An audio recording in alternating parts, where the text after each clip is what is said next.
Sound off for Chesterfield. Chesterfield, the only cigarette in America to give you premium quality in both regular and king size, brings you Dragnet.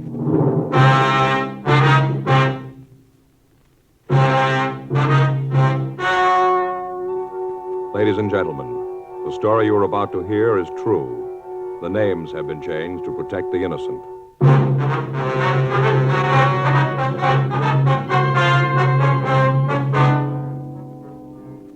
You're a detective sergeant. You're assigned to narcotics detail. A steady flow of heroin has been making its way into your city. Most of it has fallen into the hands of teenagers. You don't know the source or the head man of the operation. Your job, stop it. The modern way to sell cigarettes is the Chesterfield way.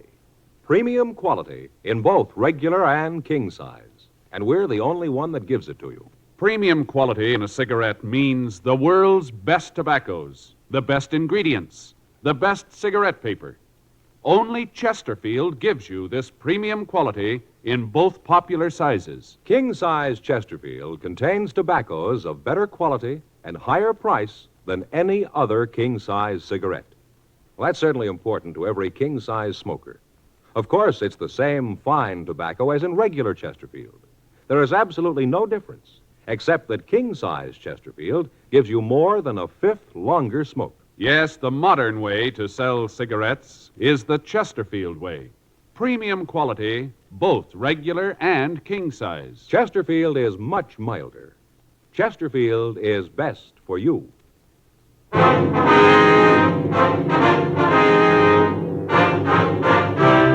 Dragnet, the documented drama of an actual crime.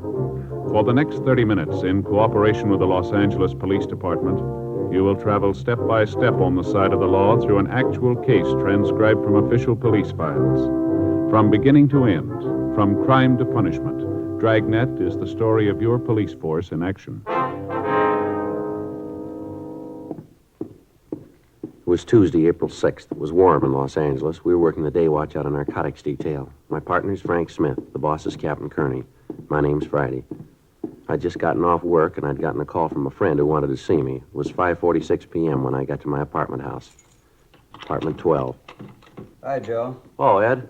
Just getting ready to go in. Come on in. Caught you. Go ahead. Thanks. Sit down. You got a date or something? No, it's all right. I just thought I'd get something to eat and then maybe take in a show. What'd you want to see me about? It's about Gary, Joe. Your boy? Yeah, I don't know quite how to say it. Yeah, well, you sounded pretty upset on the phone, Ed. I was, Joe. I still am. I don't know what I'm going to do. Well, come on. What's it all about? It was all I could do to keep my hands off him. I never felt like that with anybody before, but I did with Gary. I wanted to strangle him. All right, now what's he done, Ed? He's a dope addict, Joe. Well, that's a pretty serious thing to say, Ed. Are you sure about that? I am now. First, I couldn't believe it, but tonight, Helen and I went through his room. We found this. Here. Uh-huh. Open it. See? Yeah. Looks like a layout. I couldn't find any drugs in it. I know that he's using them, though. Spoon, eyedropper, needle. Yeah, everything's here. Where'd you find this, Ed? In his room. Had it hidden up on the shelf in his closet. I found it tonight. I didn't know what to do, Joe. Helen's been crying all day. She's almost out of her mind. You were the only one I could think of coming to. Who do you talk to when you find out your son's an addict? Well, now, Ed, are you sure this is his in the first place, that he's been using it? Yeah, I'm sure. I never would have believed it. Not Gary. There's no reason for it. We've given the kid everything he wanted. There's nothing he didn't have. Good home. Helen and I have always tried to understand his problems. Always looked at them like they were important. Everything. We gave him everything. Now this. I don't know what to do, Joe.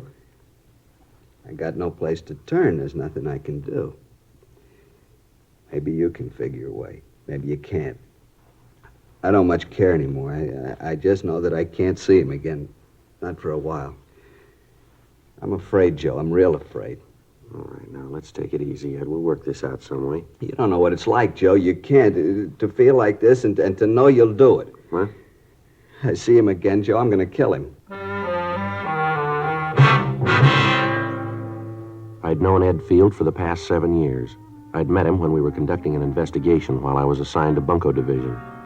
His testimony had been instrumental in breaking up a gang of shoplifters. Since then, we'd become very good friends. He lived just down the street from my apartment, and on occasion we got together for an evening.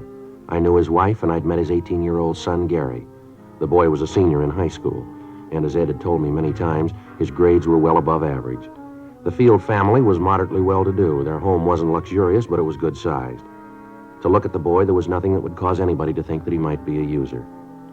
6:12 p.m. Field and I arrived at his home. Helen Field was waiting for us. She was a nice-looking woman in her early 40s.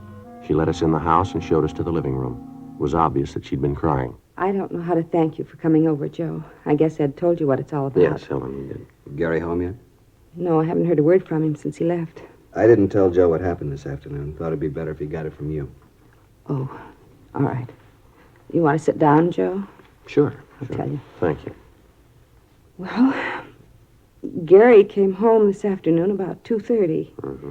Walked into the house and went right to his room. He didn't say a thing to me. First, I thought that maybe he might be sick. I went to the room and he'd locked the door. I knocked, asked him if he was all right. Yeah. He called through the door that he was okay and for me to leave him alone. I asked him if there was anything I could do. You know, if he was sick, he might need something. I understand. What'd he say? Told me to get away. To leave him alone and get off his back.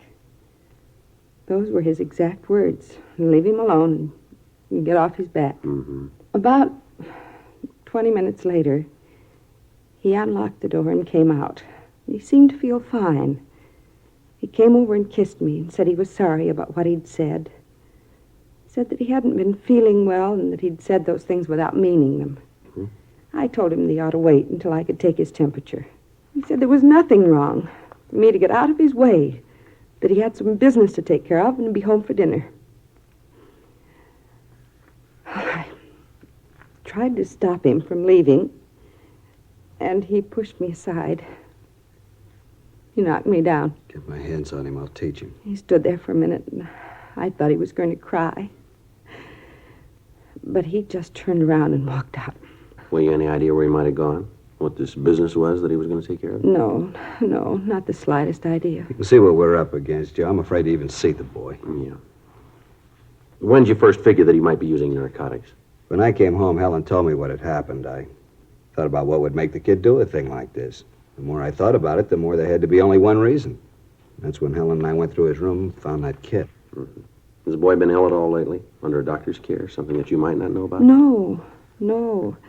I'm sure that if he was, we'd know about it. I want to see you, Gary. Yeah, I'll be right with you. I want to see you right now. You'll have to wait. Maybe there's something wrong with your ears, son. I'm not going to take that from you. Please, Ed, don't do something you're going to regret. Now listen, Helen, that boy's 18 years old. For all that time, we've done everything we could for him. We've given him a lot more than most boys his age have. I'm not going to stand by and see it all blow up just because he's a kid. That's no excuse. I want an answer for all this. What he's been doing, what happened this afternoon. I want those answers, and I want them now. Remember, he's only a boy. And I'm getting sick of that, too. Where is it? Now listen, boy, I know what's been going on. I want to talk to you about it. I don't want you to lecture me. All I want to know is where's the kid. Take it easy, son.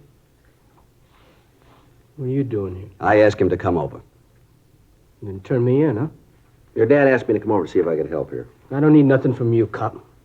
I want the layout. Where is it? You aren't going to use that anymore. I want the layout. I gotta have it. Where is it? Please, Gary, don't get your father any more mad than he is. I don't care how sore he is or how sore he gets. I want the layout. I want it now. I can't think of any more simple way to say it. If I have to take it away from you, then I'll do it your way. You lousy bum. I'll teach you to talk to All right, take it easy, Ed. This isn't going to get you anywhere. Now, come on, settle down, both of you. Get out of here. Get him out of here. Joe, I swear I'll break him in two. Please, Ed, Joe, do something. Let him go. Let him go. It's about time he found out I'm old enough to call things my way.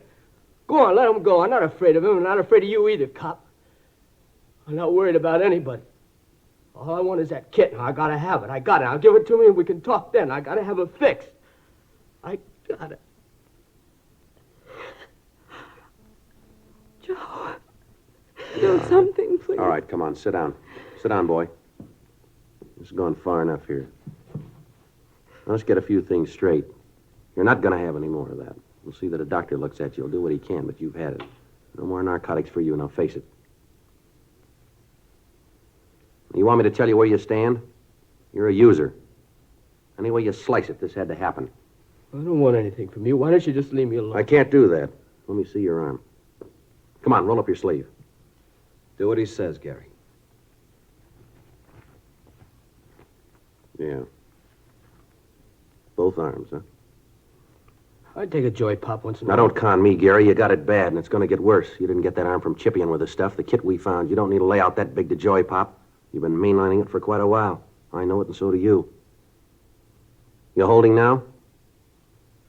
Come on, boy, answer me. You holding now? Yeah? Well, let's have it. I'm not going to give it to you. You got no choice, son. Either you give it to me or I'll take it. All right, here it is. How big a habit you got? Not big. How big? Couple of bucks. Now, come on, boy. Let's have a straight answer. 25 a day. $25 a day. That's a lot of narcotics, isn't it? That's what it takes. Where's it come from? Come on, who's your connection? You maybe got me, but I'm not going to be a fink. You got to let me go at that. I can't do that. Now, where'd you get this stuff?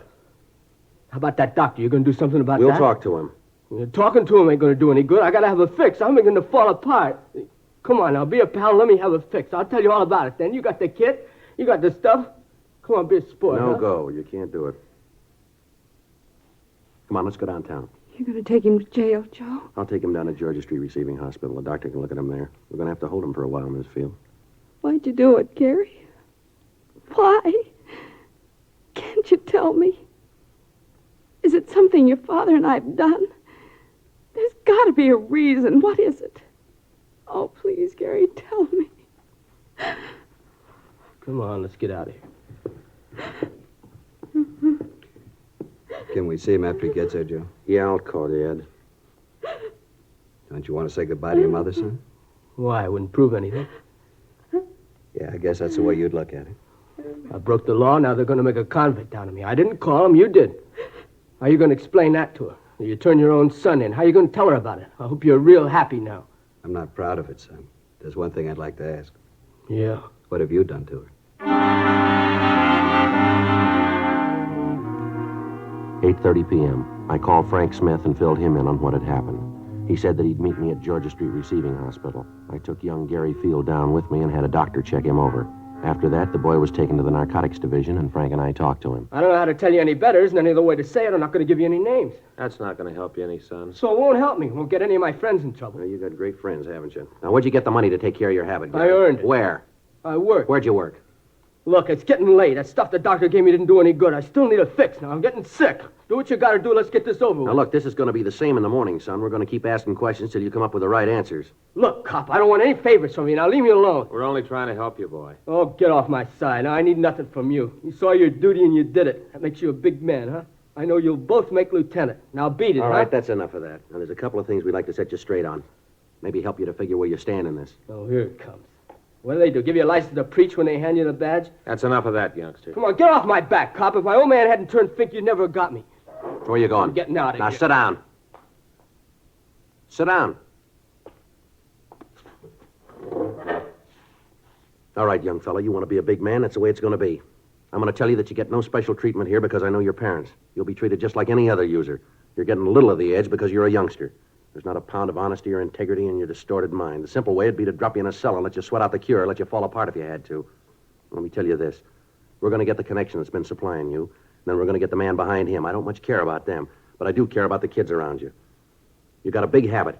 Takes a lot of money to keep up a habit like that. I've seen kids like you before, and there's only so many ways to get that money. You steal it or you start pushing narcotics yourself. I don't think you're stealing, so you got to be pushing it. That means that you probably got other kids hooked on it. Other youngsters that have got trouble because of you. Mules that are dragging your wagon for you. Your folks will maybe forgive you for what you've done to them, but they'll never be able to buy what you did to the other kids. You had a chance to help yourself and help the rest of them. You had a chance to do something good for somebody else, and you wouldn't take it. Well, you're playing it smart, big boy. Keep playing it that way when you end up in a jail cell, will you? You through, cop? Yeah, I'm through. Fine, let me get some sleep, huh? Let's go, Frank.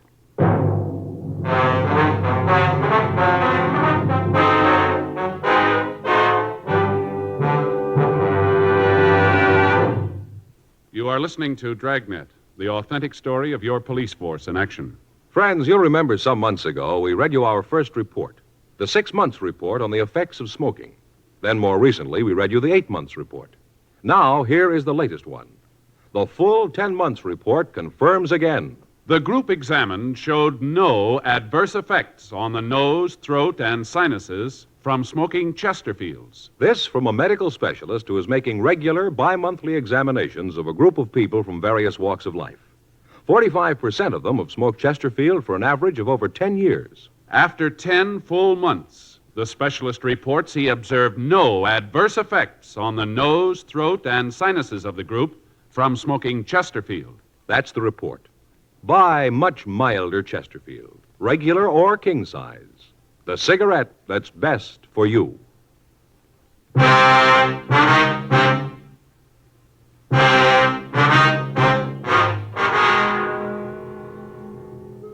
Gary Field was taken to the main jail and booked. Frank and I went back to the office to fill out the arrest reports. The next day, Wednesday, April 7th, we began to talk to Gary's friends and teachers. From all of them, we got the same story. Until 6 months before, the boy had been a model student. He was always at the top scholastically in each of his classes. He was a member of several honorary student organizations and had twice been nominated for president of his class. Then, apparently without reason, the boy's personality had changed. He stopped taking an interest in his schoolwork. Several of his teachers told us that he wouldn't have gotten passing grades at the end of the semester. He dropped out of the service organizations at school. From some of his teachers, we got the names of his close friends. Talks with them netted us little. They told us that Gary had dropped out of the crowd of youngsters that he'd been running with and had taken up with new friends. They told us that they didn't see much of him after school, that he'd gotten into fights with other students on several occasions, and that after a period of time, they'd stopped asking him to their functions. None of them were able to give us the names of his new friends. We checked with the neighborhood merchants. Most of them knew Gary. They said that he'd worked for them after school, but they hadn't seen him for several months. We asked them if they could help us locate his friends. They told us that they had seen him in the company of one particular man on several occasions, but they couldn't identify him for us. We got a description of the man, but it meant nothing to us or to the other members of the narcotics division. Photographs of known narcotics suspects were shown to the parents of Gary Field and to the storekeepers around the school. They couldn't identify any of them. 2 days passed. Friday, April 8th, we got a call from the field boy. Frank and I went over to see him. What'd you want to see us about, Gary? I wanted to tell you I've had it. What's that mean? Then I want to tell you about it. What's the matter? You been sick? A little. That's not why I called you, though. They treated me all right here, but I got to thinking. All right, go ahead. I used to read in the papers where the kids would turn themselves in or get caught and cop out. All about how they realized what they'd done. Always seemed like a lot of phony sob sister stuff. I know different now. I know what I've done. I know I got to stand for it. I'm not asking any favors because I know that I've done nothing to call for 'em. I'm not trying to be a hero or a martyr. I just want to help get this thing cleaned up. One thing I'd like to know, Gary. What's that? What made you get started on this stuff? You seem like a kid that has everything you want. You don't look like a kid who'd fall for it. Who knows? I'd give you 1,000 reasons they still wouldn't add. I guess I just wanted to be top man all the way around. How'd you get on it? Started lushing it up, then the tea, then the heroin. That's the way it runs, isn't it? Most of the time. I didn't figure I'd ever be hooked. Thought it couldn't happen to me. How wrong you can be. How long you had the big habit? About 6 months. Chippied with it about the same time before then. Where'd you get the money? Yeah, guess we had to get to that, huh? That's right. Where'd you get it? I got some kids pushing this stuff for me.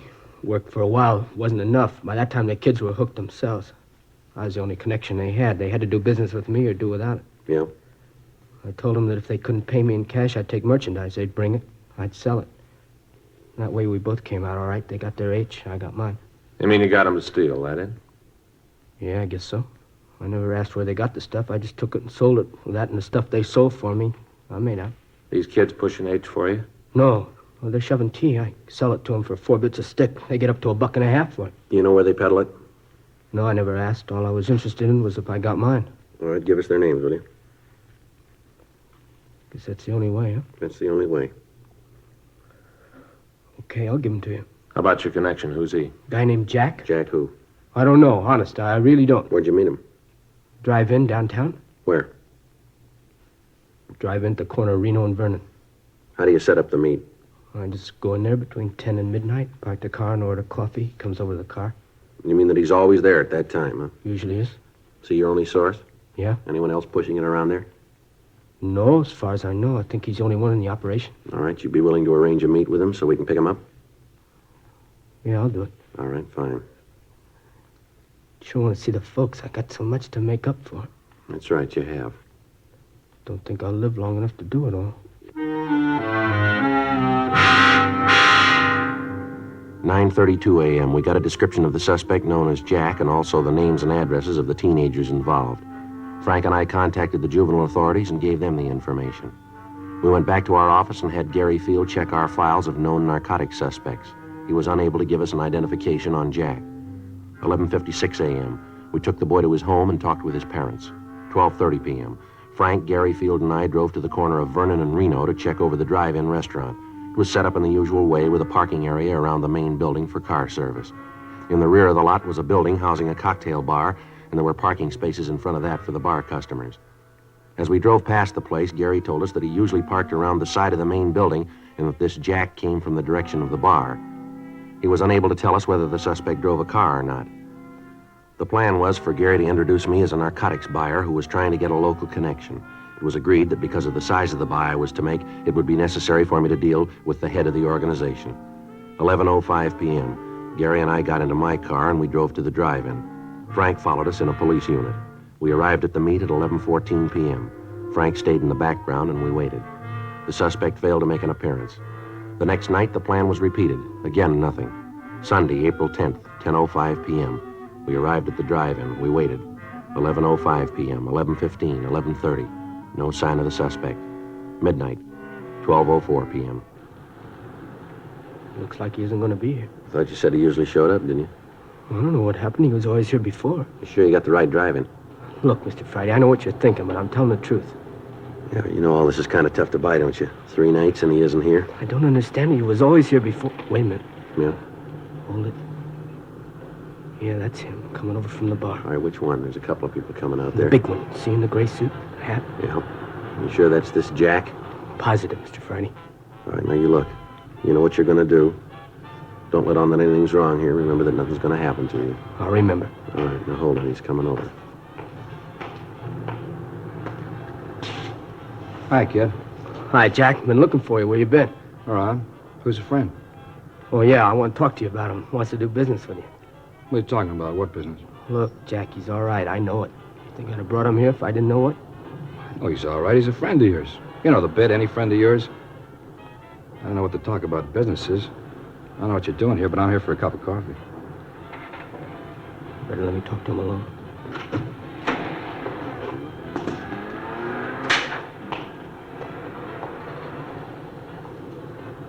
What are you trying to prove, bringing the guy here? Who is he?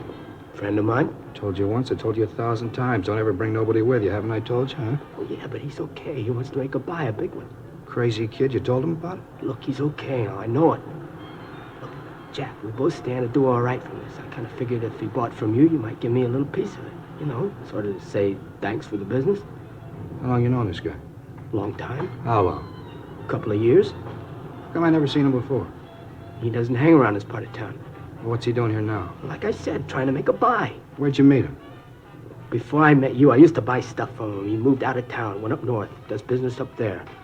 Last couple of days that I couldn't get in touch with you, I ran into him. He fixed me up, and then he told me he wanted to buy. Right away, I thought of you. All right, I'll talk to him. But I ain't making no deal. You just talk to him. You'll find out everything's okay. All right. You let me do the talking.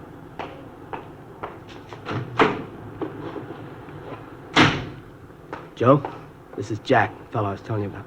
Right. Hi. Kidder tells me you're down on business, all right? Yeah, I'm looking around. Nice place, L.A. A lot of business to do here. What line you? Whatever pays me. Where you from? Up north. Mm-hmm. How long you known Gary here? Now, you listen to me. I haven't got all night to stand around here and guzzle his stale coffee with you. The kid told you what I want. Now, it boils down to one simple question. You want to do business or don't you? Going kind of fast, aren't you? I haven't got a lot of time. I don't like to deal that way. All right, kid, let's get out of here. Should have known better than to figure on dealing with a small-time operator. I told you that before. What do you mean by that? You read it any way you want. Now, let's go, son. See you around, mister. Hey, hold on. No need to get sore about it. Just have to be careful. You know how it is. Now, you listen. I was shoving horse when you were playing with marbles. I've outgrown the kid games. I thought I could make a buy. I see I was wrong. Maybe not. What? I said maybe we could do business. I gotta have it tonight. How much you need? I need an ounce. It's got to be good. Mm-hmm. I haven't got that much with me. How much have you got? I only got 12 bindles with me. How much? You gotta understand, this is good stuff. How much? Now, look, this is better than you can find anyplace else. All right, let's quit playing, huh? What's the tab on it? $10 a bindle. All right, I'll take the 12. How soon can you have the rest of it? When do you want it? I told you I was in a hurry. Don't you hear good? Yeah, maybe tomorrow night. All right, that'll have to do. If it's good quality, I may want some more. How much can you supply? How much do you need? Oh, I'll go maybe another ounce. Mm-hmm. You got the cash for this? I don't do business any other way. Uh-huh. Wait here, I'll be back.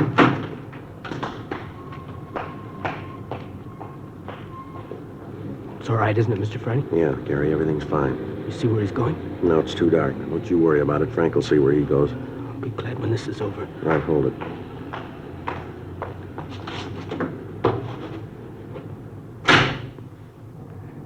Okay, mister, let's see the money. I got it right here. Let's see the horse. You got it? All right, looks all right. Here. You don't mind if I count this? No, go right ahead. It's all there. $120, isn't that what you said? Just to make sure. Yeah. 50, 70, 90, 110, 120. Yeah, right, it's all here. Mm-hmm. Well, I'll see you tomorrow night, huh? Yeah, sure. I want to tell you, it's nice to do business with you. It's been a real pleasure. Well, it works both ways, mister. Mm-hmm. Well, I hope to see a lot more of you. You will. You're under arrest.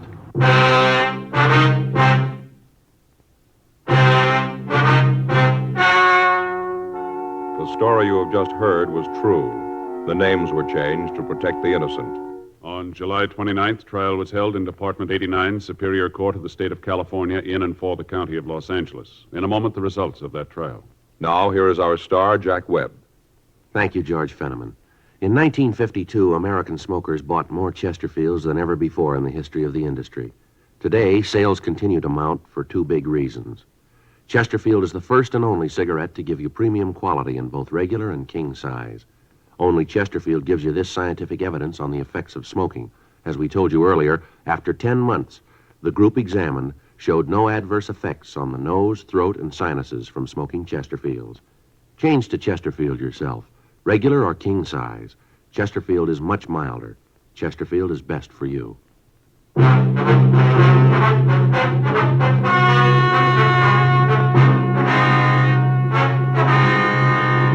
Gary Richard Field, because of his cooperation, was placed in a hospital for rehabilitation and at the conclusion of his treatment was placed on 3 years probation. The other juveniles involved were handled through the juvenile court and received sentences comparable with his. Jack Alexander Williams was tried and found guilty of violation of the State Narcotic Act, a felony, and was sentenced to the state penitentiary for the term as prescribed by law. Violation of the State Narcotic Act, a felony, is punishable by imprisonment for a period of not more than 6 years in a state prison.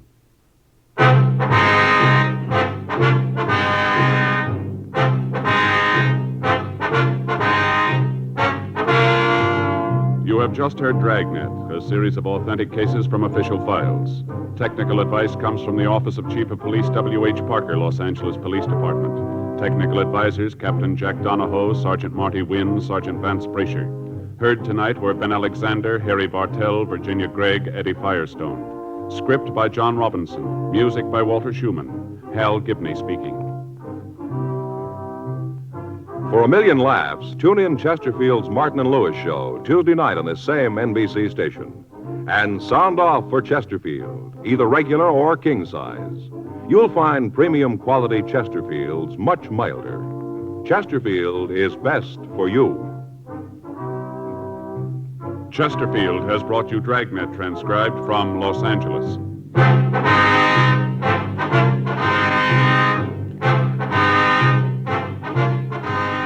Tonight, it's Adventure with Barry Craig, confidential investigator on NBC.